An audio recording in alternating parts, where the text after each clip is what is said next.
Hello students. Last class में हमने discuss किया था रेजिस्टेंस के बारे में, रेजिस्टिविटी के बारे में और ओम्स लॉ के बारे में भी। तो चलिए, ओम्स लॉ की हमारे पास क्या कुछ लिमिटेशंस भी होंगी कभी? हाँ, बिल्कुल होती हैं। क्यों होती हैं इसके बारे में, ओम्स लॉ की लिमिटेशंस बताने से पहले मैं एक पॉइंट और डिस्कस करना चाहूँगा आपके साथ कि आपको हमारे पास क्या होता है कि जो कंडक्टर होते हैं वो दो तरह के होते हैं। कौन कौन से? एक होता है हमारा ओमिक कंडक्टर, एक होता है non ohmic conductor. Ohmic conductors कैसे? जो ओम्स लॉ को फॉलो करते हैं। और नॉन ओमिक कंडक्टर्स कैसे? जो ओम्स लॉ को फॉलो नहीं करते। तो अब ओम्स लॉ को वो कंडक्टर्स फॉलो क्यों नहीं करते, ये ओम्स लॉ की लिमिटेशन ही है। देखते हैं, चलो क्या लिमिटेशन है। तो सबसे पहली जो लिमिटेशन है हमारी वो ये है कि हम ओम्स लॉ का यूज़ जो है वो यूनिलैटरल नेटवर्क्स के लिए नहीं कर सकते। यूनिलैटरल नेटवर्क्स कौन से होते हैं हमारे पास? जैसे हमारे पास पीएन जंक्शन डायोड होता है, ट्रांजिस्टर्स होते हैं, या तो एनपीएन हो या फिर पीएनपी हो। इनके बारे में, ट्रांजिस्टर्स और डायोड्स के बारे में बेसिकली हम 9th यूनिट में पढ़ेंगे। सेमीकंडक्टर्स है जो हमारा, अभी हमें उसके बारे में बात ज़्यादा नहीं करनी है। और हमारे पास क्या है, आगे जो हम बात करते हैं हमारे पास सेकंड पॉइंट आता है कि जो हमारा ओम्स लॉ है इसे हम एप्लीकेबल नहीं कर सकते। किसके लिए? हमारे पास लीनियर नेटवर्क यानी लीनियर एलिमेंट्स भी होते हैं जिनके लिए करंट जो है वो एग्जैक्टली प्रोपोर्शनल नहीं होता वोल्टेज के। अब उनमें हमारे पास एग्जांपल्स कौन से आते हैं? एग्जांपल्स हमारे पास इलेक्ट्रिक आर्क्स होते हैं, थायरिस्टर्स होते हैं। अब यहाँ पर जो नाम है ये थायरिस्टर आ रहा है। थायरिस्टर क्या चीज़ है? थायरिस्टर, ये हमारा थायरिस्टर है। थायरिस्टर क्या चीज़ है यहाँ पर? थायरिस्टर जो होता है हमारे पास ऐसा होता है कि जिसमें हम 4 लेयर्स होती हैं हमारे पास सेमीकंडक्टर्स की, या जैसे हम कह सकते हैं एक फर्स्ट लेयर एन टाइप हो गया, second layer P type, third layer N type, fourth layer फिर से पी टाइप। तो इस तरह से होते हैं हमारी अरेंजमेंट। इस अरेंजमेंट्स को हम नाम देते हैं थायरिस्टर्स का। ओके स्टूडेंट्स, चलिए आगे बढ़ते हैं हम। हमने ये तो हमें अब देखते हैं हम कि जो रेजिस्टिविटी है हमारी वो कौन कौन से फैक्टर्स पर डिपेंड करती है। वैसे रेजिस्टिविटी ना तो लेंथ पर डिपेंड करती, ना ही एरिया ऑफ क्रॉस सेक्शन पर डिपेंड करती है वायर की। वो ओनली 2 फैक्टर्स पर डिपेंड करती है। पहला फैक्टर्स होता है उसका टेम्परेचर, और जो दूसरा फैक्टर होता है वो होता है उसका नेचर ऑफ मटेरियल। मीन्स जो मटेरियल हम यूज़ कर रहे हैं उसका नेचर क्या है, या फिर हम कह सकते हैं उसकी जो कंसनट्रेशन है वो क्या है, नंबर डेंसिटी ऑफ इलेक्ट्रॉन्स है क्या नहीं है। तो अब हम बात करते हैं टेम्परेचर के बारे में, क्योंकि हमें पता है कि रेजिस्टिविटी का जो फॉर्मूला है, रेजिस्टिविटी का फॉर्मूला ये होता है हमारे पास सिंपल m/n² टाउ।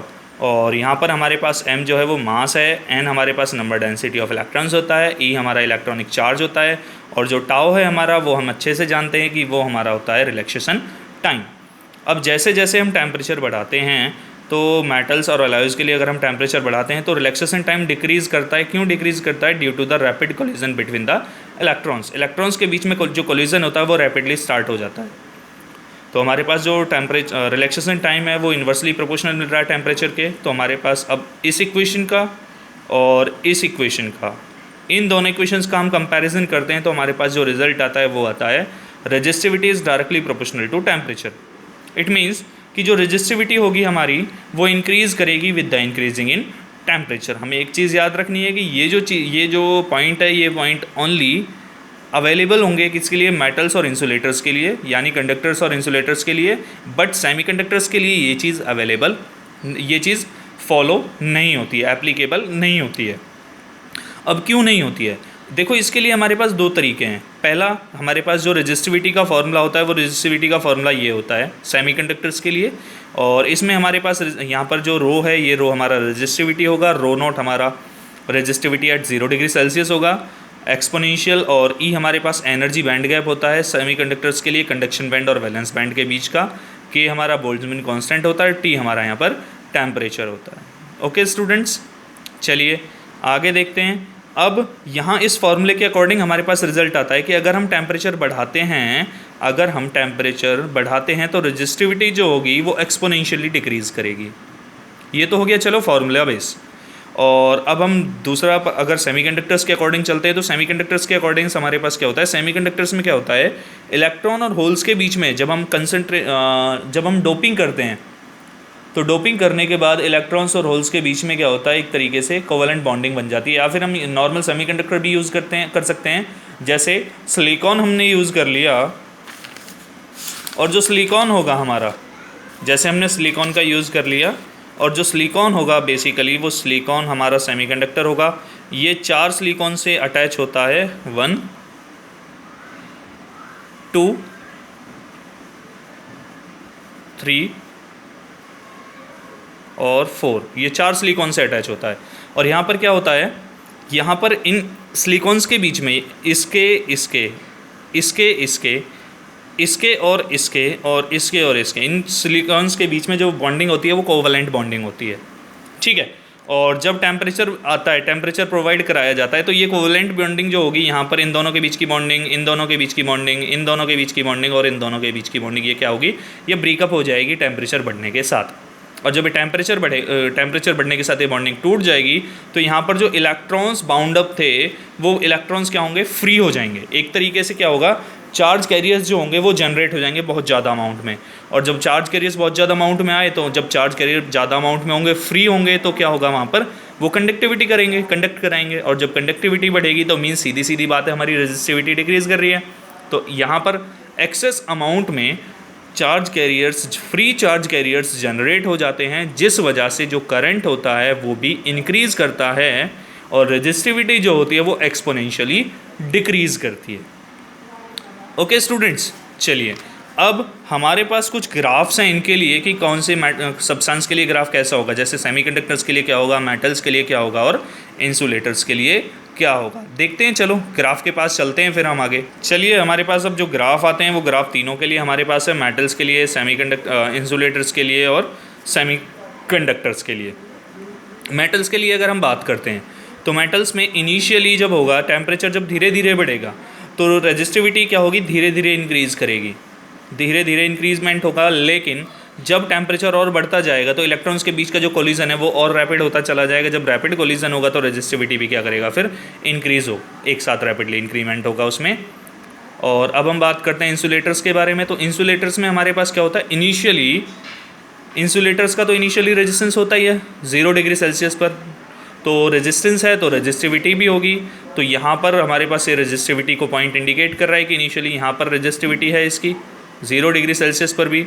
और जब यहाँ से इंक्रीज़ होता है टेम्परेचर, जब हम टेम्परेचर बढ़ाते हैं तो रिलैक्सेशन टाइम घटने की वजह से, रैपिड कोलिजन होने की वजह से जो रेजिस्टिविटी होगी वो भी इंक्रीज़ हो जाएगी। और यहाँ पर देखो मैंने आपको बताया था सेमीकंडक्टर्स के लिए एक्सपोनेंशियली डिक्रीज़ होना, तो सेमीकंडक्टर्स के लिए एक्सपोनेंशियल डिक्रीज़ होगा, बट कभी भी ज़ीरो नहीं होगा, ठीक है। ओके स्टूडेंट्स, चलिए आगे हम बढ़ते हैं अपने नेक्स्ट टॉपिक के पास, देखते हैं नेक्स्ट टॉपिक। चलिए स्टूडेंट, अब हम देखते हैं कुछ क्वेश्चंस हैं हमारे पास। पहले क्वेश्चन आता है कि जो अलॉयज़ होते हैं उनके पास रेजिस्टिविटी ज़्यादा होती है in comparison to their constituents, या फिर हम कह सकते हैं अलॉयज़ और मेटल्स में रेजिस्टिविटी अलॉयज़ की ज़्यादा होगी, मेटल्स की कम होगी। क्यों होगी देखते हैं। अलॉयज़, जैसे हमने एग्जांपल कंसीडर कर रखा है, यहाँ पे हम एग्जांपल ले रहे हैं नाइक्रोम का। तो नाइक्रोम जो होता है हमारा मिक्सचर होता है किसका, निकल और क्रोमियम का। तो अब हमारे पास क्या होता है, इनके निकल और क्रोमियम के जो साइजेस होते हैं वो डिफरेंट होते हैं और जो चार्ज होते हैं वो भी डिफरेंट होते हैं, जिस वजह से वो क्या होता है, लैटिस के अंदर वो अपनी एक रैंडम लोकेशन गेन कर लेते हैं, ठीक है। आगे हम देखते हैं। और जब इलेक्ट्रॉन पास होता है, और यहाँ पर जब इलेक्ट्रॉन पास होता है तो इलेक्ट्रॉन रैंडमली पास होता है, और वो इलेक्ट्रॉन रैंडमली पास होता है और यहाँ से वेरी फ्रीक्वेंटली जब फास्टली वो मूव करता है तो डिफ्लेक्शन जो होता है वो बहुत ज़्यादा होता है, जिस वजह से रिलैक्सेशन टाइम घट जाता है, और रिलैक्सेशन टाइम घट जाता है तो रेजिस्टिविटी ज़्यादा हो जाती है। तो ये रीज़न है जिस वजह से हमारे पास क्या होता है, अलॉयज़ के पास रेजिस्टिविटी ज़्यादा होती है in comparison to that of metals. Okay students, चलिए आगे हम देखते हैं vector form of Ohm's law, कि ओम्स लॉ की वेक्टर फॉर्म भी क्या हो सकती है हमारे पास। हमने देखा कि हमारे पास जो इलेक्ट्रिक फील्ड है ई, हमने कंसीडरेशन में लिया कि जब हमने किसी कंडक्टर को करंट प्रोवाइड कराया, कोई बैटरी से कनेक्ट करके वोल्टेज प्रोवाइड कराया, तो वहाँ पर जो इलेक्ट्रिक फील्ड क्रिएट हुआ, नेट इलेक्ट्रिक फील्ड जो हमारे पास ई हमने कंसीडर कर लिया, और जो कंडक्टर की लेंथ है वो एल है। तो वहाँ पर पोटेंशियल डिफरेंस को जो फॉर्मूला होता है, पोटेंशियल डिफरेंस का जो फॉर्मूला होता है हमारा, वो हमारे पास मिलता है E इंटू एल। अब देखते हैं अकॉर्डिंग टू ओम्स लॉ का फॉर्मूला हमारा ये था आर हम पहले पढ़ चुके हैं, रो एल डिवाइड बाय ए होता है, हमने फार्मूला प्लेसअप करना है।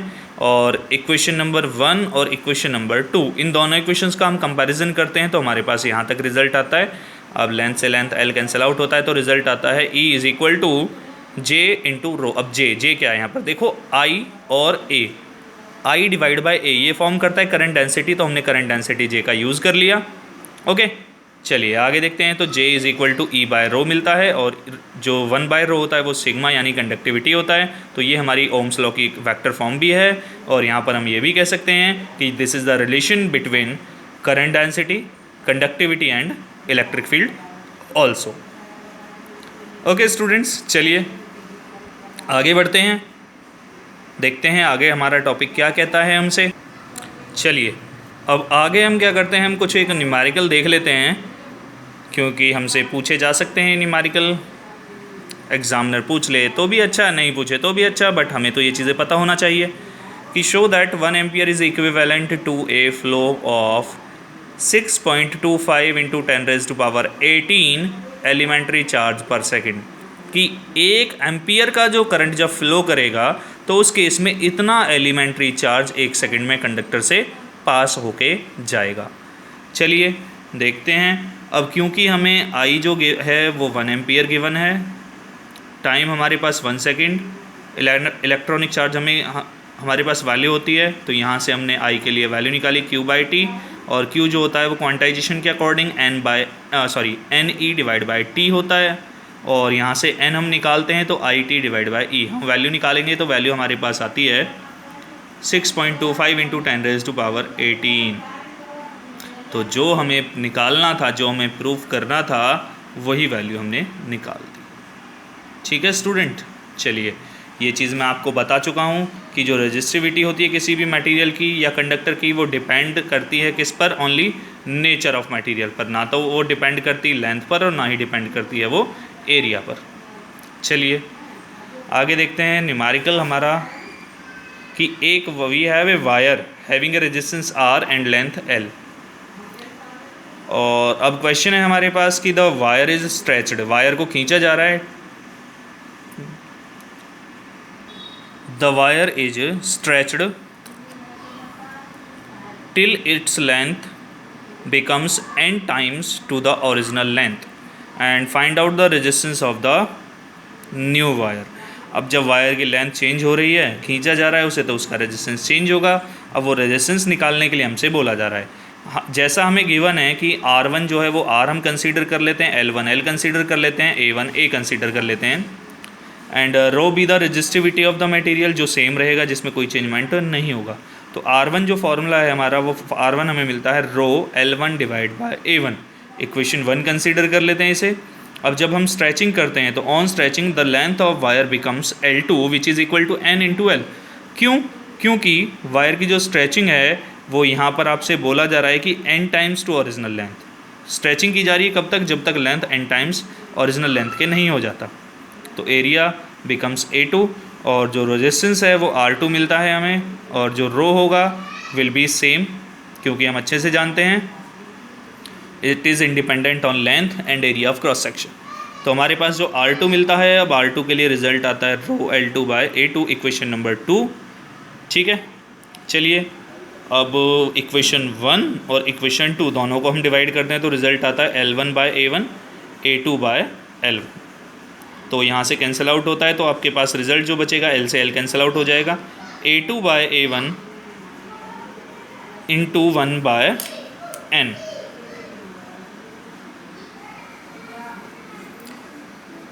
One by N into A2 by A1।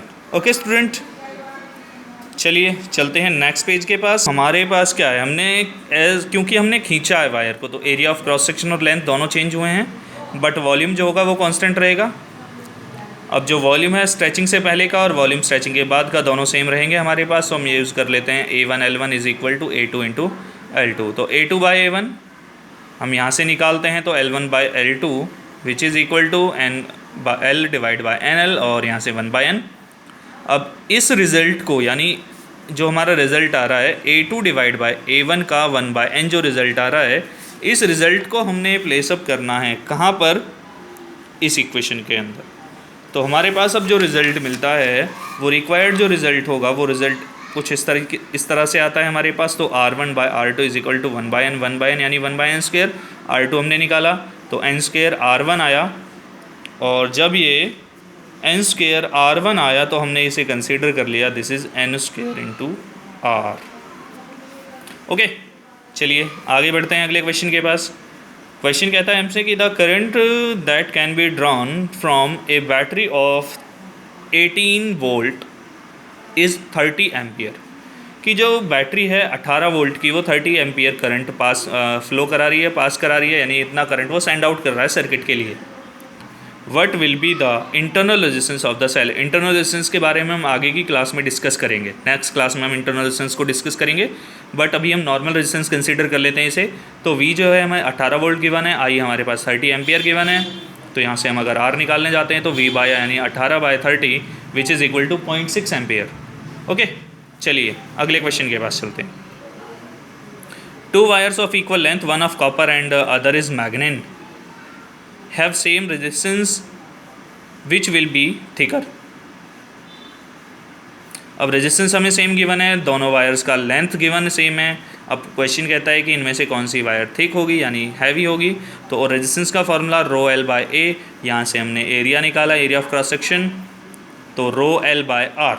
अब L और R जो हैं वो दोनों वायर्स के लिए सेम हैं। जब वो सेम है तो area is directly proportional to resistivity, और रेजिस्टिविटी जो है वो मैग्नेन की ज़्यादा होगी। क्यों होगी? क्योंकि मैग्नेन एक हमारे पास एलॉय है और कॉपर हमारे पास मेटल है, तो कॉपर के कंपैरिजन में तो एलॉय की ज़्यादा होती है रेजिस्टिविटी। तो यहाँ से हमारे पास रिजल्ट आया area of cross section for copper is less than area of cross section for मैग्नेन।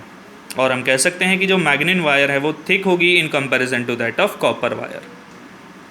Okay students, I hope कि समझ आया होगा, और अगर कोई क्वेश्चन रहता है या फिर कोई डाउट रहता है तो आप मेरे से पूछ सकते हो, you can ask, no problem. Okay, thank you.